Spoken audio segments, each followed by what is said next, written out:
How to add a Snapchat widget on iPhone. Hey everybody, welcome back to our channel.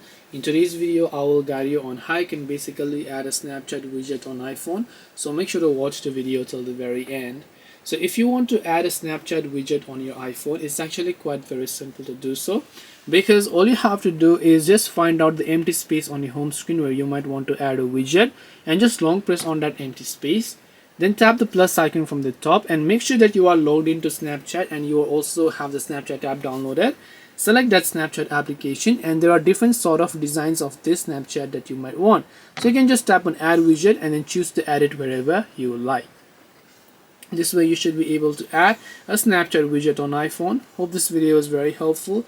If you have got any more questions, then feel free to also leave them down in the comment section. Thank you for watching till the end and see you soon in our next video.